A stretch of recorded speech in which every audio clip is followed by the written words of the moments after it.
ভালো বুঝছি না মার মশাই, লক্ষণ বড় সাংঘাতিক।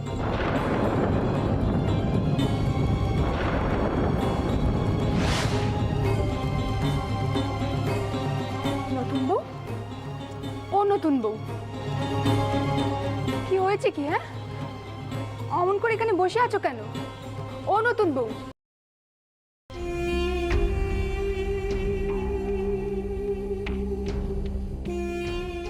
প্রীতরাম সাহেব ডাক্তার কিন্তু হরচন্দ্রের জীবন রক্ষা করতে পারেনি, সে কথাটা মনে করো। বাবামশাই, আমি জানি সে কথা। প্রীতরাম মার তার সমস্ত শক্তি, সমস্ত অর্থ ব্যবহার করেও তার বড় পুত্রের প্রাণ রক্ষা করতে পারেনি। কিন্তু বাবামশাই, একজন পিতা তো তার পুত্রের জীবন রক্ষার চেষ্টাটুকু করেছিল। আজ যখন রাজচন্দ্রের জীবনে এত বড় সংকট, কবরেজ মশাই হাল ছেড়ে দিয়েছেন, এই অবস্থায় শেষ চেষ্টাটুকু করবো না? এ কথা বলো না, এ কথা বলো না প্রীতরাম। রাজচন্দ্রের কিছু হবে না। আমি ওর কোষ্ঠী বিচার করে দেখেছি, ওর তো স্বল্পায়ু নয়, কিন্তু এরকম অঘটন ঘটলো কেন? যেন ওই তোমার উচিত ছিল ওই ব্রাহ্মণ কন্যাকে কিন্তু ওই অঘোর শাস্ত্রীর হাতে তুলে দেওয়া, তাহলে এই দিনটা আমাদের দেখতে হতো না। আমরা এত বড় পাপ করলাম। বাবামশাই, বাবামশাই, আপনি এইভাবে হাল ছেড়ে দিচ্ছেন? আপনি যে বলেন সবার উপরে তিনিই আছেন। দ্বার খুলে দিও না শ্যামকে, দ্বার খুলে দিও না শ্যামকে, রাখিও বাহিরে সখী, রাখিও বাহিরে সখী, আজ কানু কুঞ্জে আসিলে। দ্বার খুলে দিও না শ্যামকে, দ্বার খুলে দিও না শ্যামকে।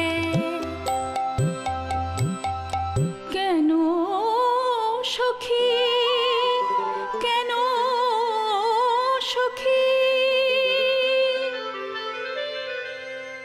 কেন সখী, কেন সখী, কেন তারে বাঁধো?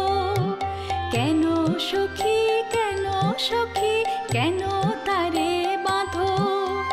কানু না পশিলে ঘরে সবই হবে আধো, কানু না পশিলে ঘরে সবই হবে আধো।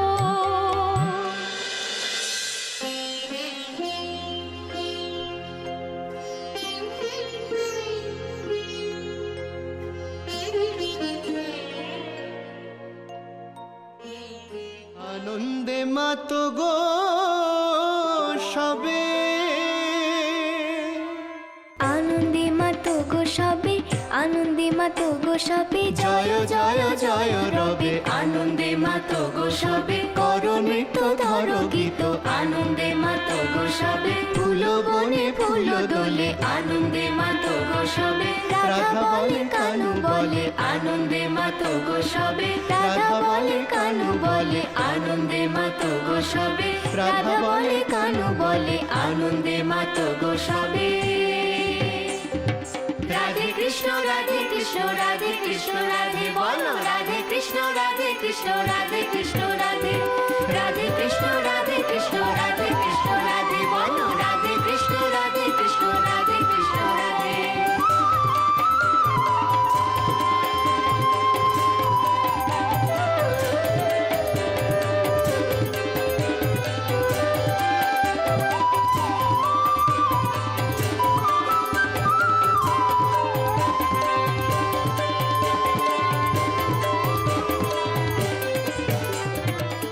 জয় রাধে, জয় রাধে।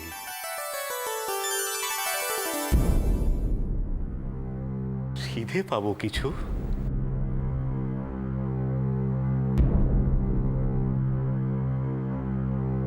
আপনারা এখানে অপেক্ষা করুন, আমি সিধের আয়োজন করছি। অন্দরমহলের সবাই আজ খুব বিচলিত। তাই বংশী, বংশী, আগে বড় কথা, অন্দরে যাও, এনাদের জন্যে সিধের ব্যবস্থা করতে বলো। আগে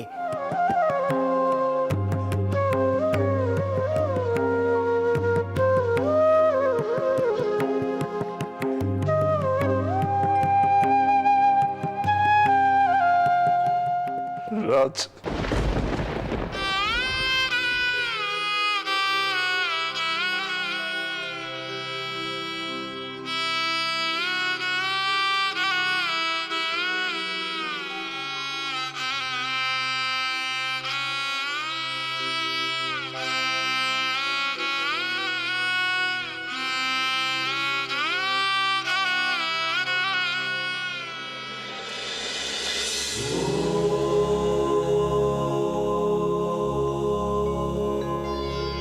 নতুন বউ, ও নতুন বউ, বলছিলুম এভাবে আর উঠোনে বসে থেকো না, চলো দেখি। পাঁচজনে দেখলে পাঁচ কথা কইবে। সকাল সকাল বাসি কাপড়খানা ছেড়ে তুলসী গাছে জল দাও দেখি। ছোট কথার কিচ্ছুটি হবে না, তুমি অত ভেবো নি। কাকে কি কইছে গো পুটুরানী? দেখে তো মনে হচ্ছে না যে কানে কিছু ঢুকছে। তার চেয়ে বরং গিন্নিমাকে খবর দাও। এই শোনো, কর্তা বাবু বাইরের উঠোনে বৈষ্ণবদের সিধে দিতে বলছেন, তেনারা ভেতরে আসবেন না। যাও তোমরা তাড়াতাড়ি সিধে নিয়ে এসো। চলো শীতে সাজাই। ও বংশী খুড়ো, কটা শীতে সাজাবো বলে যাও। চলো চলো।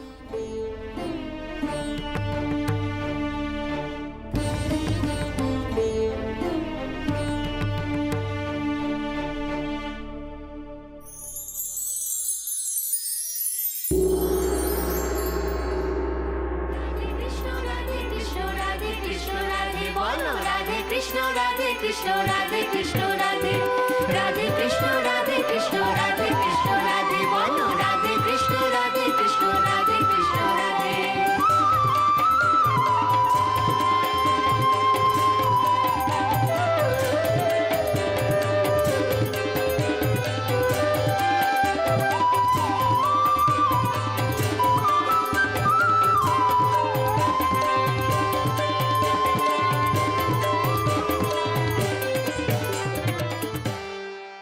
মা, তোমার চোখে জল কেন? কি হয়েছে তোমার?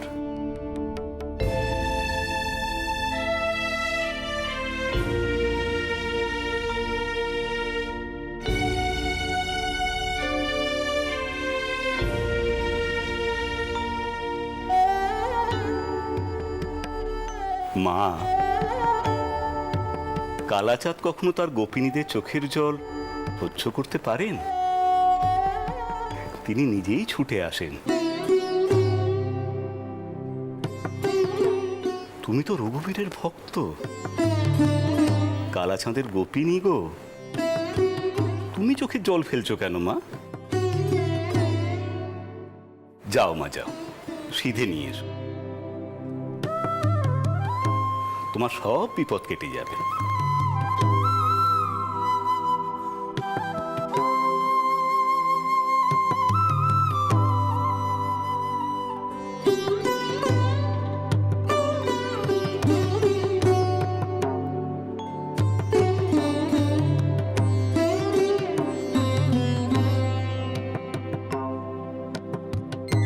জয় রাধে, জয় রাধে। অষ্টম দাদা গো, তিনার বড় অসুখ,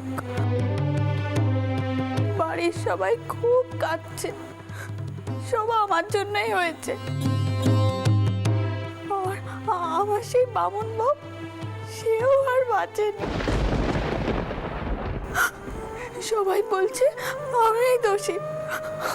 আমায় আশীর্বাদ করো যাতে আমার পাপে আর কারোর ক্ষতি না হয়। বালাই ষাট, তুমি কেন পাপ করতে যাবে? জয় রাধে, জয় রাধে। তুমি তো কানুর গোপিনী গো, তোমার গায়ে কখনো ময়লা লাগতে পারে গো মা? যাও মা যাও, সিধে নিয়ে এসো, তোমার সব বিপদ কেটে যাবে।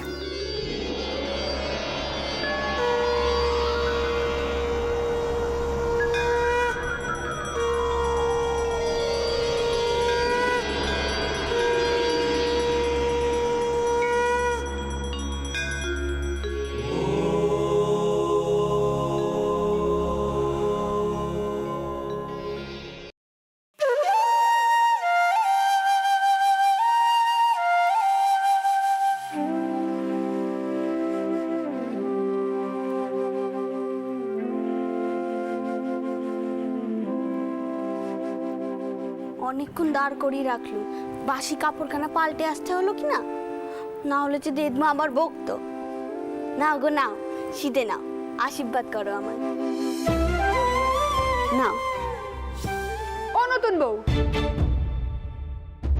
কি করছোটা কি? হ্যাঁ, সারা উঠোনে চাল ছড়াবে নাকি? আমি তো বষ্টুম দাদাকে শীতে দিচ্ছিলুম। অষ্টম দাদা? কি বলছো কি? সে আবার কোথায়? তারা তো বার উঠোনে আছেন। তোমার সামনেই তো দাঁড়িয়ে আছে, দেখতে রাধে কৃষ্ণ রাধে কৃষ্ণ রাধে কৃষ্ণ রাধে বলো রাধে কৃষ্ণ রাধে কৃষ্ণ রাধে কৃষ্ণ রাধে রাধে কৃষ্ণ রাধে কৃষ্ণ রাধে কৃষ্ণ রাধে বলো রাধে কৃষ্ণ রাধে কৃষ্ণ রাধে কৃষ্ণ রাধে।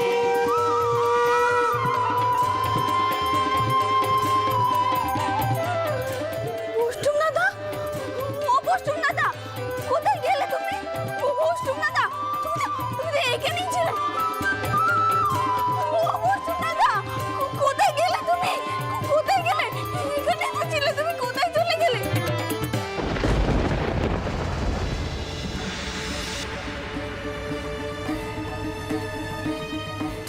তুমি শীতে নেবে নি?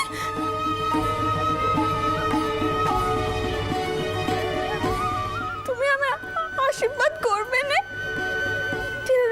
অসুখ সারবে তো?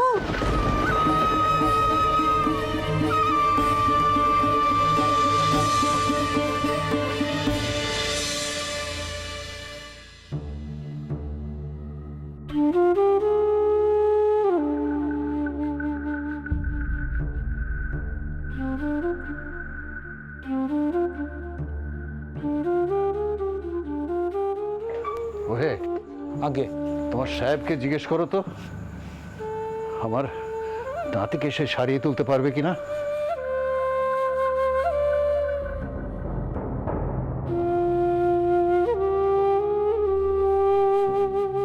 আগে কথা, সাহেব বলছেন যে রুগীকে না দেখে উনি কিছুই বলতে পারবেন না, রুগীকে পরীক্ষা করেই যা বলার বলবেন। প্রীতরাম, তুমি বড় গিন্নিকে গিয়ে বলো যুগীদের নিয়ে যেন অন্য ঘরে যায়।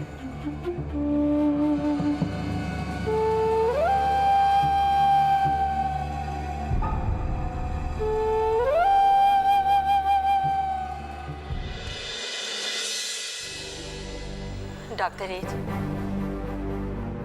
যোগী, ছোট বড় নাথপো, এ ঘর থেকে চল। ঠাউরপো সাহেব ডাক্তার নিয়ে আসছেন। ডাক্তার আনার দায়িত্ব ঠাউরপোর। বিক্রম একা আনতে চায়নি। তুই কি ঠাউরপোর উপরে কথা বলবি? এ ঘর থেকে চল, দেখে নি। আমি পালকি তৈরি করতে বলছি। তুই কোথায় পুজো দিতে যাবি বলছিলি না?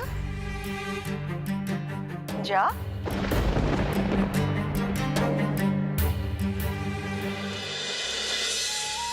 যোগী, ওমা চল, দেখ সাহেব ডাক্তার কি বলে, চল মা।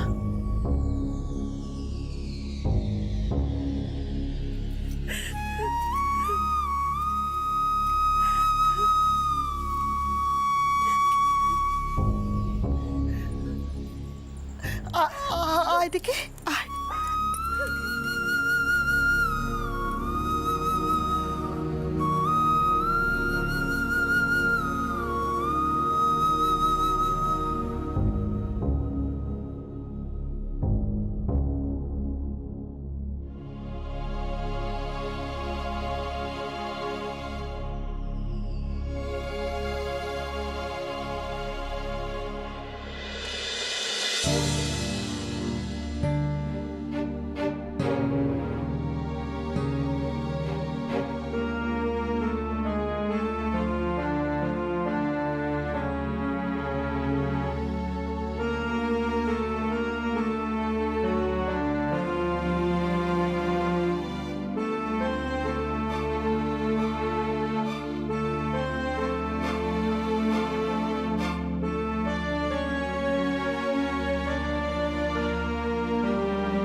কি বলছেন ডাক্তার সাহেব?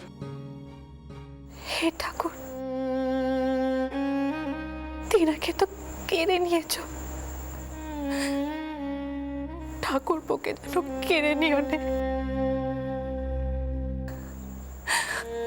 এত নিষ্ঠুর হয়েও নে ঠাকুর, এত নিষ্ঠুর হয়েও নে। বাবা মশাই ওই একটাই শিবরাত্রির সলতে রক্ষা করো ঠাকুর।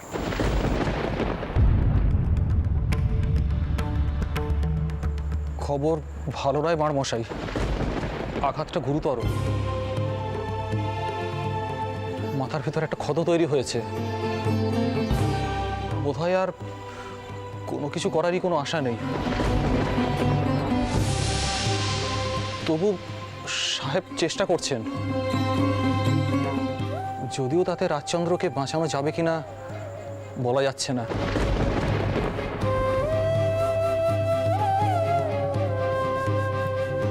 বড় দেরি করে ফেলেছেন আপনারা।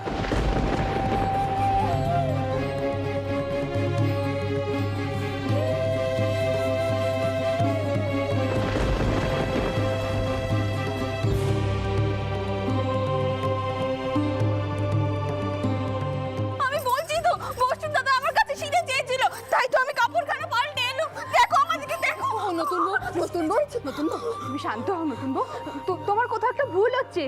কোনো বৈষ্ণব এখানে আসেননি, কর্তা নিজে তাদেরকে 12 টনে দাঁড় করিয়ে দিয়েছেন, শুধুমাত্র সাহেব ডাক্তারের আসার কথা ছোট কর্তার জন্য। কোনো বৈষ্ণব ভেতরের উঠোনে আসেননি কো। আচ্ছা ঠিক আছে, তুমি সুবলাকে জিজ্ঞাসা করো, করো না। আমি আর কি কইব বাপু, আমি তো আবার কাজের নোক বই নয়। তবু বলছি নতুন বউ, এবার তোমার এইসব পাগলামি বন্ধ করো। এই সংসারে যত কিছু সর্বনাশ হচ্ছে সব তোমার ওই পাগলামির জন্য। তাকে তুমি বুঝতে পারছো নিকো? সব সর্বনাশ কেটে যেত গো। বৈষ্ণব দাদা কেমন করে হাসলেন, বললেন তো সব বিপদ কেটে যাবে, সব বিপদ। বলেছি এখনো তোর বড় বড় কথা, হ্যাঁ? আমাকে দেখ, দেখ আমাকে হতবাকি দেখ। নিজের স্বামীকে ধরে রাখতে পারিনি, তিনি আমার হাতে ছিলেন না, তার কাল রোগ ছিল। কিন্তু তোর তো তা নয়, নিজের হাতে নিজের শীতের সিঁদুর মুছে দিলি হতবাকি। বাকি জীবনটা কি নিয়ে বাঁচবি বলতো, কি নিয়ে বাঁচবি? সাহেব ডাক্তার জবাব দিয়ে গেছেন, ঠাকুর পর বাঁচবে না রে।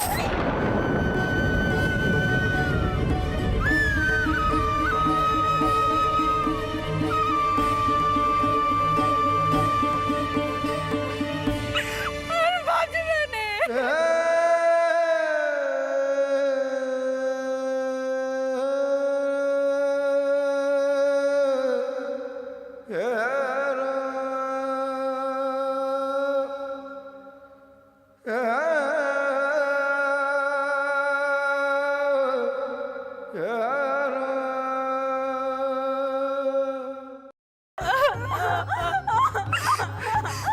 তুই দায়ী, তুই দায়ী এই সব কিছুর জন্য, তুই দায়ী।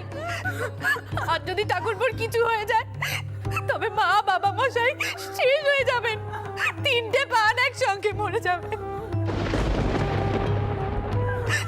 কোথা থেকে ওই সতীকে নিয়েছে ঘরে ঢোকালি, না তো তার প্রাণ রক্ষে পেল না ঠাকুরপুর। কতবার বলেছিলুম বিদায় করো, বিদায় করো, ওই বামুনের বউকে বিদায় করো। শুনলো নে আমার কথা। সে তো তোর টানে নিজের বুদ্ধি শুদ্ধি হারিয়েছে। দিদমা ঠিকই বলেন জানিস তো, তুই তাকে বশ করেছিলি তুই তাকে। ঠাকুর বউকে ঠিক করে দাও, আমার ঠাকুর বউকে ঠিক করে দাও। ঠাকুর রক্ষে করো তাকে, রক্ষে করো। কি করছিস কি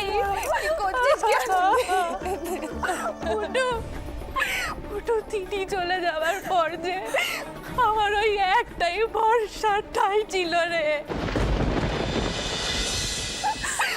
আজ বোধহয় সেটাও গেল। এই মেয়ে তো নিজের শীতের সিঁদুরের অর্থটুকুও বোঝে না। একবার যদি সেটা হারিয়ে যায় না না না, এ হতে পারে না, এ হতে পারে না, কিছুতেই হতে পারে না। সবাই তো আমাকে আশীর্বাদ করে বলেছিল আমার সিঁথি সিঁদুর মুছবে না। আমি তো রঘুবীরকে বলেছিলাম, টিনার যদি কিছু হয় আমি তবে রঘুবীর গলায় বেঁধে গঙ্গায় ডুবে মরবো।